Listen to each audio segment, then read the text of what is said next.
Nag-file po ako ng Senate Bill number 564 o ang Counterfeit Pharmaceutical Products Prevention Act dahil sa dalawang klase ng panganib. Para sa maraming Pilipinong mamimiling nahihilig bumili online, mag-add to cart ng iba't ibang health products. Ito po, may mga slides po akong ipakikita rito. Yan po, mga glutathione capsules, mga skin whitening products, mga diet supplements, mga fish oil, skin care products, etc. Diet products. Merong nagpe-present as kidney supplements, collagen na naman. Fish oil seems to be a popular product to present online. May mga nail care products pa. Acne treatment products. Pati mga wound cleaning products. Lahat na lang Sen Erwin. Eto, so table na ng mga unregulated products without FDA advisory. So una na po dyan, yung mga counterfeit, no? Sa madaling salita, peke, hindi legit. Pwedeng walang dose, pwedeng walang bisa at all. Minsan may mga reports tayo na asukal na lang talaga ang nilalaman. At ikalawa, yung unregulated products. Natatalakayin din natin mamaya dahil sa resolution namin ni Senator Raffy at yung kanila ring privilege speech. Ito naman, yung unregulated, yung hindi man lang dumaan sa tamang proseso sa pagsusuri ng FDA. So, bukod sa walang patunay sa laman dito sa mga unregulated products, di pa rin dumadaan sa clinical trials. Kaya hindi nila masabi kung totoo ba talaga yung mga claims nila. Ang hirap dito sa online shopping, nag-overlap pa yan. So may produktong registered nga, pero iba naman ang laman. May mga talagang nagpapanggap lang na legit. Sa katunayan, nakakita ang aking staff ng mga illegal na droga, gaya ng CBD oil, magic mushrooms, at LSD na binibenta online bilang chocolates at trading cards. So sa pangalan pa lang, red flag na sa ating mga magulang yung panganib lalo na sa mga bata. So here, illegal drugs sold online. Chocolate bar talaga.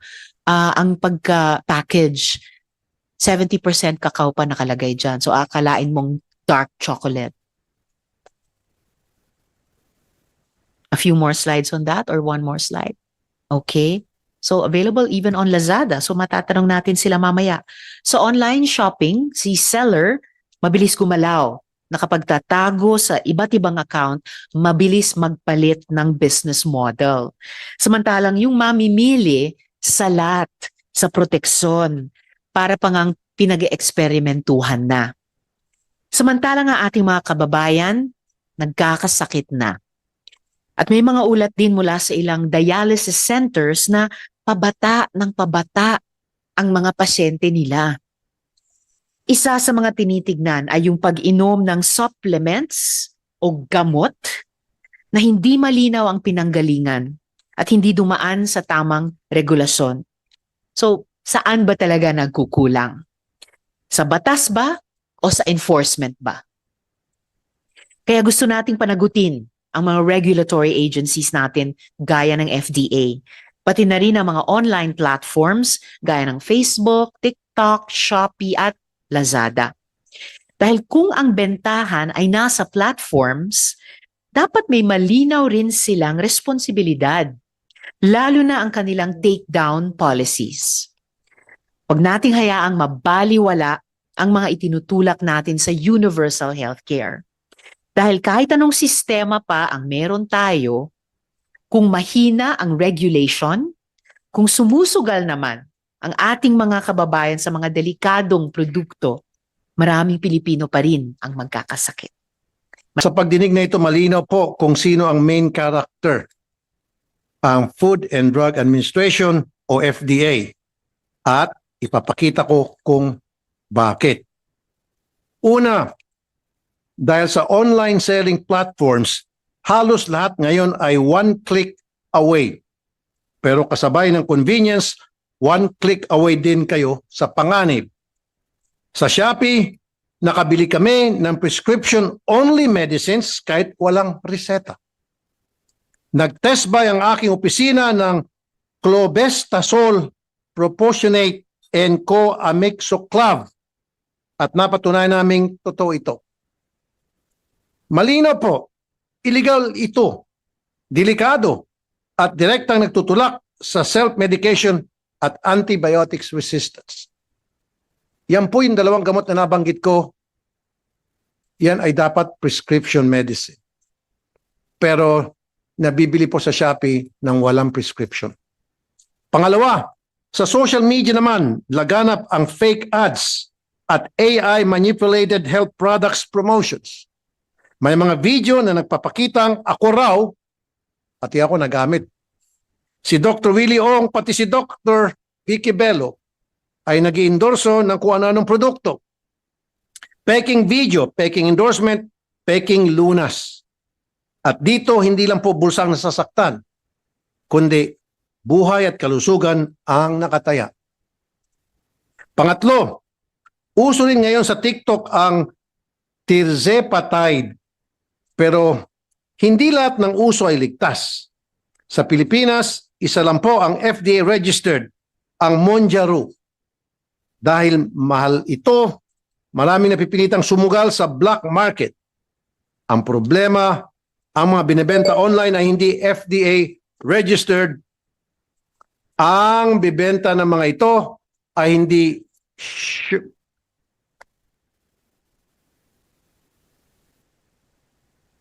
shortcut sa pampapayat, kundi shortcut sa panganib para sa mga ating consumers.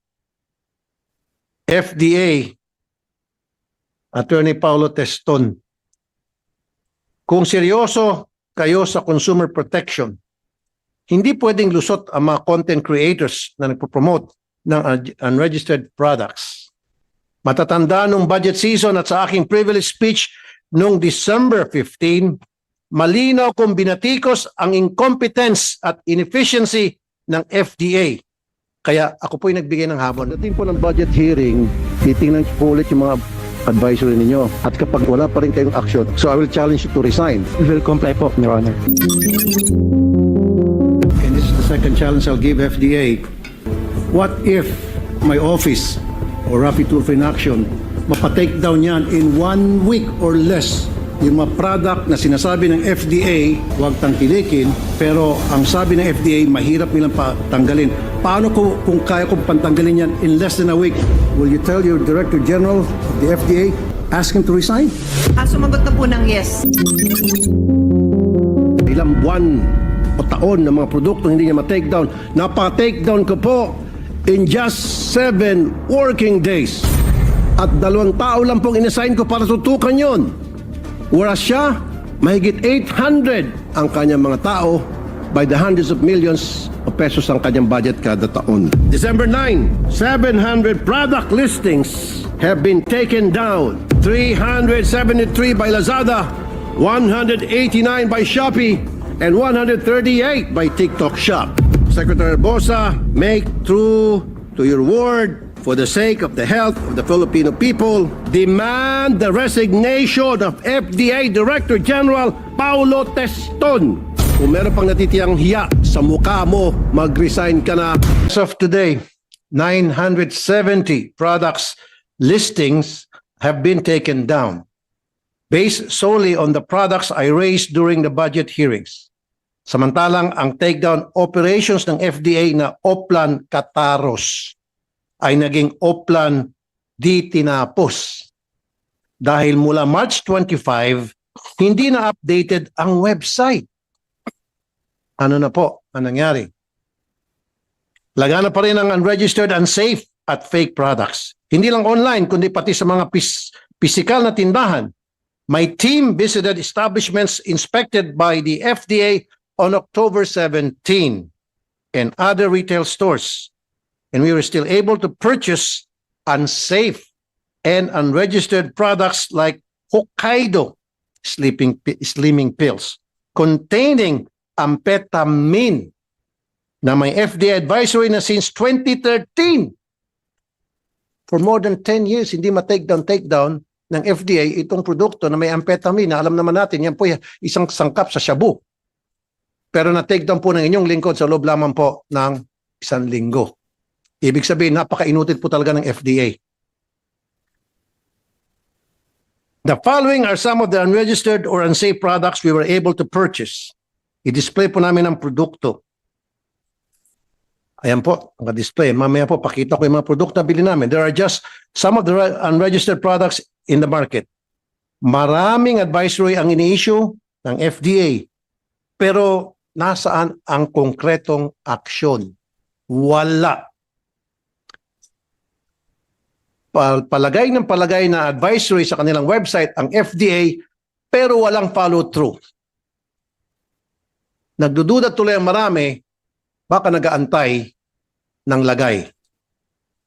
Samantala, pagdating naman sa mga produkto na ligtas at trusted brands at ibang bansa kabilang ng US tulad ng vitamin C ng Kirkland, collagen supplements ng U-Theory at CoQ10 ng Nature Made ay hindi FDA registered sa Pilipinas pero available sa leading supermarkets. As a result, kahit ligtas at nabibenta mga produkto ito sa ibang bansa, nilalabasan sila ng advisories. Ayan. Yan po ay mga sikat na produkto sa Amerika at yan po ay aprobado ng FDA sa Amerika. Pero pagdating sa atin, hindi raw pwede. It's either hindi ni-register ng importer o ng supplier o nag-aantay ng lagay ang FDA. Kasi hindi pa kayo naglalagay eh. So hindi namin kayo i-register. Maglagay muna kayo, saka namin kayo i-register. Ganon siguro ang patakaran ng FDA. Bakit napakabagal ng product registration sa mga simpleng produkto na ito? Dahil nga po sa lagay. Kaya nga po siguro, mas maganda kung i-lifestyle check natin mula sa Director General down sa mga examiner dyan sa FDA. Kung ako ang tatanungin, may gumagamit ng regulatory powers ng FDA para kumita. At meron po akong patunay. Ipitin ang pag-process ng registration tapos isyuhan ng advisory. Ano ngayon gagawin ng negosyante? Well, alam niyo na po siguro. Di lagay. Top 1 ng FDA sa ARTA complaints. Ang registration inaabot ng taon. Laganap ang fixer at may guaranteed license pa daw dahil may kakilala sa loob. May content creator rin na tinatakot na magbayad ng 400,000 pesos o ipopost ang warning sa kanyang old products. Sa huli, local business owners ang lugi. Ubos ang puhunan, ubos ang oras. From application to registration, palpak o regulation, palpak. Kaya halata na may corrupt. Sa counterfeit medicines naman, nakabilang aking team ng fake Biogesic, fake Decolgen Forte, at fake Neosep. Mas mahal pa minsan kaysa sa butika, pero hindi epektibo at mas delikado. Dahil pwedeng magdulot ng severe allergic reactions.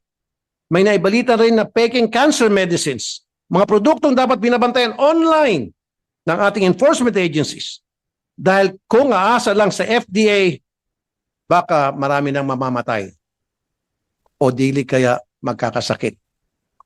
Urgency is a must pagkalusugan ng pinag-usapan. Noong December 12 pa lang na nag-recall ang Nestle ng non-products sa Europe. Dapat nag-test ng FDA ng locally available products.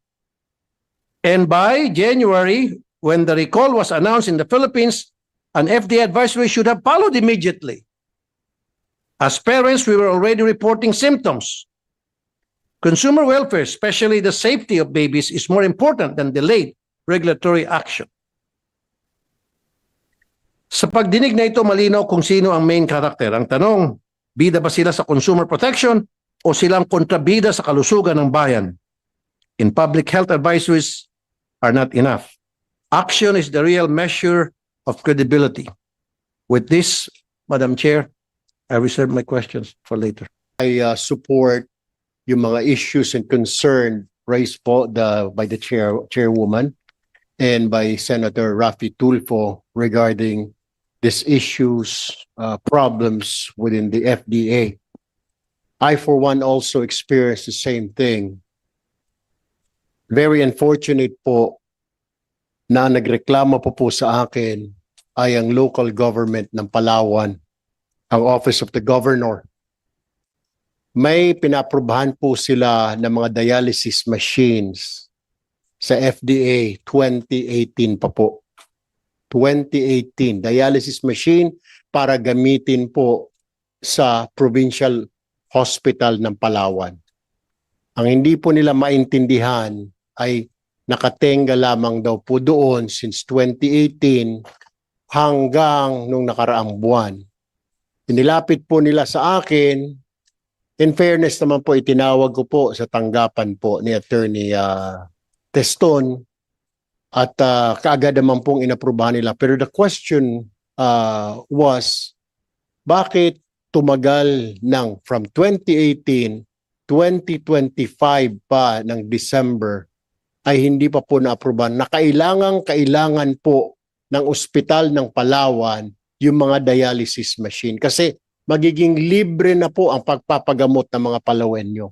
Unfortunately, inupuan lang po ng ahensya. Kaya nga po, sang-ayon po ako sa investigasyon na ito, sa committee hearing na ito, led by our Madam Chair Oliveros, and of course, Raffy Tulfo, para malinawan po tayo. Ano ang nagiging problema, ano po ang nagiging problema. Isa pa pong reklamo na natatanggap din akin na opisina tulad po na banggit ni Senator Raffy ay ito pong mga social media po, Facebook, TikTok, na pinapayagan po ang mga content creators na mag-advertise ng mga gamot o mga produkto na wala naman pong FDA approval. Kaya gusto ko po sanang itanong din dito mamaya kung meron po bang mga safety measures ang mga Facebook na ito, ang mga social media na ito, kung paano maiwasan dahil delikado po ito sa kalusugan ng mga kababayan natin. At kung ano rin po, kung meron ba mga safety measures ang mga Shopee at Lazada para maiwasan po na makarating sa kanilang mga tahanan ang mga gamot o supplement na hindi naman po aprobado at delikado po sa kalusugan. Yun lamang po, Madam Chair. Maraming salamat. So dalawa po yung main agenda natin ngayong umaga. Unang-una na po yung Senate Bill 564 o yung Counterfeit Pharmaceutical Products Prevention Act. We have about an hour and a half till 12 noon when the chair needs to leave for a lunch meeting and bago tayo mag-suspend. So subukan nating mag-devote ng 45 minutes each sa bawat agenda natin at ating ipagpapatuloy iyan in the next hearing. So Senate Bill 564 po muna tayo.